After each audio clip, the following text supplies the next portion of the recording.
ಈ ಒಂದು ಸಮಾರಂಭದ ನೇತೃತ್ವವನ್ನು ವಹಿಸಿರ್ತಕ್ಕಂಥ ಪ್ರದೇಶ ಕಾಂಗ್ರೆಸ್ ಸಮಿತಿಯ ಅಧ್ಯಕ್ಷರು, ಕರ್ನಾಟಕ ರಾಜ್ಯ ಸರ್ಕಾರದ ಉಪಮುಖ್ಯಮಂತ್ರಿಗಳು, ಆತ್ಮೀಯರು ಆದಂತಹ ಸನ್ಮಾನ್ಯ ಡಿ.ಕೆ. ಶಿವಕುಮಾರ್ ಅವರೇ,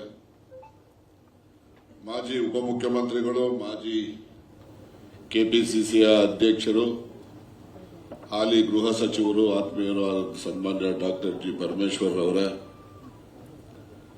ಶಾಸಕರುಗಳಾಗಿರ್ತಕ್ಕಂಥ ಸನ್ಮಾನ್ಯ ಡಾಕ್ಟರ್ ರಘುನಾಥ್ ರವರೇ ಮತ್ತು ಸನ್ಮಾನ್ಯ ನಂಜೇಗೌಡ್ರೆ, ಇನ್ನೋರ್ವ ಮುಖ್ಯ ಸಚೇತಕರು, ಶಾಸಕರು ಆದಂತಹ ಸನ್ಮಾನ್ಯ ಸಲೀಂ ಅಹಮದ್ ರವರೇ, ಮಾಜಿ ಸಚಿವರು ಸನ್ಮಾನ್ಯ ವಾಸೂರವರೇ, ಇನ್ನೋರ್ವ ಮಾಜಿ ಉಚ್ಚಾಟಿತ ಸಚಿವರಾದಂತಹ ಸನ್ಮಾನ್ಯ ವೆಂಕಟರಮಣಪ್ಪನವರೇ, ಹೌದಲ್ಲಪ್ಪ ಸುಳ್ಳು ಹೇಳಿದ್ದೇನೆ, ಮಾಜಿ ಶಾಸಕರುಗಳಾದಂತಹ ಸನ್ಮಾನ್ಯ ಮಾಜಿ ಸಚಿವರು ಆದ ಸನ್ಮಾನ್ಯ ವೆಂಕಟರಮಣಪ್ಪನವರೇ, ಬದಲಾಯಿಸ್ಕೊಂಡಿದ್ದೀನಿ ಈಗ, ಸನ್ಮಾನ್ಯ ಶಫಿ ಅಹಮದ್ ರವರೇ, ರಫೀಕ್ ಅಹಮದ್ ರವರೇ, ವಾಸುದ್ ಹೇಳಿದೆ ಮಾಜಿ ಸಚಿವರು ಅಂತ, ಹಾಗೂ ಹಿಂಭಾಗದಲ್ಲಿ ಆಸೀನ್ ಮತ್ತು ಈ ಕಾರ್ಯಕ್ರಮದ ಕೇಂದ್ರ ಬಿಂದು ಸನ್ಮಾನ್ಯ ಎಸ್.ಪಿ. ಮುದ್ದನ್ಮೇಗೌಡ್ರೆ, ಹಿಂಭಾಗದಲ್ಲಿ ಆಸೀನರಾಗಿರ್ತಕ್ಕಂಥ ಇನ್ನೋರ್ವ ಮಾಜಿ ಶಾಸಕರಾದ ಸನ್ಮಾನ್ಯ ರಫೀಕ್ ಅಹಮದ್ ರವರೇ, ಜಿಲ್ಲಾ ಯುವಕ ಕಾಂಗ್ರೆಸ್ಸಿನ ಅಧ್ಯಕ್ಷರಾಗಿರ್ತಕ್ಕಂಥ ಶಶಿ ಹುಲಿಕುಂಟೆ ಮಠ್ರವರೇ, ಸನ್ಮಾನ್ಯ ರಾಮಕೃಷ್ಣರವರೇ, ಇಕ್ಬಾಲ್ ಅಹಮದ್ ರವರೇ ಮತ್ತು ನಮ್ಮ ಷಣ್ಮುಖಯ್ಯನವರೇ, ಅವರು ಕೂಡ ಅಭ್ಯರ್ಥಿ ಆಗಿದ್ದಂಥವರು, ಹಾಗೂ ಆಸೀನರಾಗಿರ್ತಕ್ಕಂಥ ಕೆಪಿಸಿಸಿಯ ಎಲ್ಲ ಪದಾಧಿಕಾರಿಗಳೇ, ಯಾಕೆಂದ್ರೆ ಬಾಲಾಜಿ ನಮ್ಮ ಇಂಗ್ಲಿಷ್ನವರು ಅವರೆಲ್ಲ ಸುದ್ದಿಯನ್ನು ತಗೋಬೋದು, ಬಹಳ ಸಮಯ ಆಗ್ತದೆ ಅಂತೇಳಿ, ಮತ್ತೆ ಮುಂಭಾಗದಲ್ಲಿ ಆಸೀನರಾಗಿರ್ತಕ್ಕಂಥ ತುಮಕೂರು ಜಿಲ್ಲೆಯ ಎಲ್ಲ ಭಾಗಗಳಿಂದ ಬಂದಿರತಕ್ಕಂಥ ಜಿಲ್ಲಾ ಪಂಚಾಯಿತಿ ಸಮಿತಿಯ ಮಾಜಿ ಸದಸ್ಯರುಗಳೇ, ತಾಲೂಕ್ ಪಂಚಾಯಿತಿ ಸಮಿತಿಯ ಸದಸ್ಯರುಗಳೇ, ನಗರಸಭೆ, ತುಮಕೂರು ಕಾರ್ಪೊರೇಷನ್, ನಗರಸಭೆ ಮತ್ತು ಇತರ ಎಲ್ಲ ಸ್ಥಳೀಯ ಸಂಸ್ಥೆಗಳಿಂದ ಬಂದಿರತಕ್ಕಂಥ ನನ್ನೆಲ್ಲ ಆತ್ಮೀಯ ಕಾಂಗ್ರೆಸ್ಸಿನ ಬಂಧುಗಳೇ, ಹಾಗೂ ತಾಲೂಕು ಕಾಂಗ್ರೆಸ್ಸಿನ ಬ್ಲಾಕ್ ಸಮಿತಿಯ ಅಧ್ಯಕ್ಷಗಳೇ, ಮುಂಚೂಣಿ ಘಟಕದ ಅಧ್ಯಕ್ಷಗಳೇ, ಮಹಿಳಾ ಕಾಂಗ್ರೆಸ್ಸಿನ ಎಲ್ಲ ಪದಾಧಿಕಾರಿಗಳೇ, ಎಲ್ಲ ನನ್ನ ಕಾಂಗ್ರೆಸ್ಸಿನ ಬಂಧುಗಳೇ ಮತ್ತು ಸುದ್ದಿ ಮಾಧ್ಯಮದ ಸ್ನೇಹಿತರೆ, ಈಗಾಗಲೇ ಸನ್ಮಾನ್ಯ ಚಂದ್ರಪ್ಪನವರು ಹೇಳಿದಾಗೆ ಕೇಂದ್ರ ಬಿಂದು ಇಂದಿನ ಕಾರ್ಯಕ್ರಮಕ್ಕೆ ಸನ್ಮಾನ್ಯ ಮುದ್ದನ್ಮೇಗೌಡರು.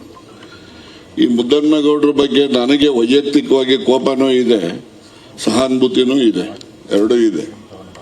ನಾನು ಡಾಕ್ಟ್ರು ಎಲ್ಲ ಇನ್ಕ್ಲೂಡಿಂಗ್ ನಮ್ಮ ಈಗಿನ ಅಧ್ಯಕ್ಷರು ಎಲ್ಲರೂ ಸೇರಿ ಬ್ಯಾಡ್ರಿ ಆ ಪಾರ್ಟಿಗೆ ಹೋಗೋದು ನಿಮಗೆ ಸರಿಗಿಲ್ಲ, ಅದು ಒಳ್ಳೆ ಪಾರ್ಟಿ ಅಲ್ಲ ಅದು ಅಂತ ಹೇಳಿ ನಾವು ಪರಿಪರಿಯಾಗಿ ಹೇಳಿದ್ದೀವಿ. ಬಹಳ ಜನ ಈ ಅಧ್ಯಕ್ಷಾದಿ ತಿಳ್ಕೊಂಡಿರೋದೇನಪ್ಪ ಅಂದ್ರೆ ಮುದ್ದನ್ಮೇಗೌಡ ರಾಜಣ್ಣನ ಮಾತು ಬಹಳ ಕೇಳ್ತಾನೆ ಅಂತ ತಿಳ್ಕೊಂಬಿಟ್ಟು, ನಾನು ಯಾವತ್ತೂ ಅವ್ರ ಮಾತು ಕೇಳೇ ಇಲ್ಲ. ಅವರು ನಮ್ಮ ಮಾತು ಕೇಳಿಲ್ಲ, ಅವ್ರ ಮಾತು ನಾನು ಕೇಳಿಲ್ಲ, ನನ್ನ ಮಾತು ಅವರು ಕೇಳಿಲ್ಲ. ಯಾಕಂದ್ರೆ ಅವರಿಂದ ದಳಕ್ಕೆ ಹೋದಾಗ ದಳ, ಬಿಜೆಪಿ, ಕಾಂಗ್ರೆಸ್ ಒಂದು ರೌಂಡ್ ಆಗೋಯ್ತು, ತಿರುಗಿನೆಲ್ಲೂ ಹೋಗ್ಬಾರ್ದು ಅಷ್ಟೇ. ಏನ್ರಿ ಗೌಡ್ರೆ, ಒಂದು ರೌಂಡ್ ಆಯ್ತು. ಆದ್ರಿಂದ ಆದ್ರೂ ನೀವು ದಳದಲ್ಲಿ ನಿಂತು ಪಾರ್ಲಿಮೆಂಟ್ಗೆ ಸೋತ್ರಿ, ಕಾಂಗ್ರೆಸ್ನಲ್ಲಿ ಪಾರ್ಲಿಮೆಂಟ್ ಮೆಂಬರು ಸನ್ಮಾನ್ಯ ಪರಮೇಶ್ ಸಾಹೇಬರು ಏನು ಹಠ ಹಿಡಿದು ಟಿಕೆಟ್ ತಂದು ಕೊಟ್ರು. ನಮ್ಮ ಸೀಟು ನಾವೆಲ್ಲ ಬಸವರಾಜನ್ ಕೊಡಿಸ್ಬೇಕು ಅಂತ ಹೇಳಿ ನಾವೆಲ್ಲ ಸಿದ್ದರಾಮಯ್ಯನವ್ರಿಗೆ, ಮಾದೇವ್ ಪ್ರಸಾದ್ಗೆ ಎಲ್ಲ ಒಪ್ಪಿಸ್ಕೊಂಡು ನಾವೆಲ್ಲ ಇದ್ದೋ. ಆದ್ರೆ ಇವರು ಡಾಕ್ಟ್ರು ನನ್ನ ಕ್ಷೇತ್ರ ಅಂತೇಳಿ ರೋಪ್ ಹಾಕೊಂಡು ಅವ್ರಿಗೆ ಟಿಕೆಟ್ ಕೊಡಿಸಿದ್ರು. ಆಮೇಲೆ ಎಲ್ಲ ನೀವೆಲ್ಲ ಸೇರಿ ಅವ್ರಿಗೆ ಗೆಲ್ಸಿದ್ರಿ. ಬಹಳ ಸಂತೋಷ. ಮನುಷ್ಯ ಸಜ್ಜನ ಇದ್ದಾರೆ, ಒಳ್ಳೆಯವರಿದ್ದಾರೆ, ಯಾರಿಗೂ ಕೆಡಕ್ ಬಯಸುವಂತ ವ್ಯಕ್ತಿ ಅಲ್ಲ. ಆದ್ರೆ ಒಮ್ಮೊಮ್ಮೆ ಒಂದೊಂದು ತಪ್ಪು ತೀರ್ಮಾನಗಳನ್ನ ತೆಗೆದುಕೊಳ್ತಾರೆ ಅಂತಕ್ಕಂಥದ್ದಕ್ಕೆ ಇವರೇ ಸಾಕ್ಷಿ. ಯಾಕಂದ್ರೆ ಅವ್ರು ಜಡ್ಜ್ ಆಗಿದ್ದಂಥವ್ರು ಯಾವಾಗಲೂ ಒಳ್ಳೆ ತೀರ್ಮಾನ ತಗೊಳ್ತಾರೆ ಅಂತ ನಮ್ಮೆಲ್ಲರ ನಂಬಿಕೆ.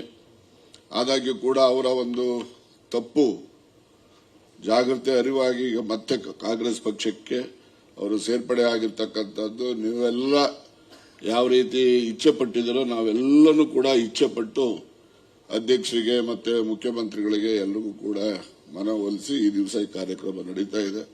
ಮುಖ್ಯಮಂತ್ರಿಗಳು ಕೂಡ ಬರೋರಿದ್ರು, ಬಂದು ಮಧ್ಯೆ ಸೇರಬಹುದು. ಅವರ ಅನುಪಸ್ಥಿತಿಯನ್ನು ಅನ್ಯತಾ ಯಾರು ಭಾವಿಸಬಾರದು ಅಂತಕ್ಕಂಥದ್ದನ್ನು ಕೂಡ ಈ ಸಂದರ್ಭದಲ್ಲಿ ನಾನು ಹೇಳಲಿಕ್ಕೆ ಬಯಸ್ತೇನೆ. ಈಗ ಬರ್ತಕ್ಕಂಥ ಎಲ್ಲಪ್ಪ ರವಿಕುಮಾರ್ ಇದ್ದೆಲ್ಲ ಹೊರಟೋದು ಇಲ್ಲೇ ಹುಚ್ಚಪ್ಪನವ್ರು ಹಿಂದೆ ನಿಂತ್ಬಿಟ್ಟವ್ರು ಹೋಗಿ. ಯಾಕೆಂದ್ರೆ ಅವರೆಲ್ಲ ಮುದ್ದನ್ಮೇಗೌಡರಿಗೆ ಬಹಳ ಹತ್ರ ಇರೋವಂಥವ್ರು, ನಾವೆಲ್ಲ ಸ್ವಲ್ಪ ದೂರ ಇರೋರು. ಈ ದಿವಸ ಒಂದು ರೀತಿಯ ತುಮಕೂರು ಜಿಲ್ಲೆಯ ಎಲ್ಲ ಭಾಗಗಳಿಂದನೂ ಕೂಡ ಪ್ರಮುಖ ಮುಖಂಡರುಗಳು ತಾವೆಲ್ಲ ಭಾಗವಹಿಸಿದ್ದೀರಿ.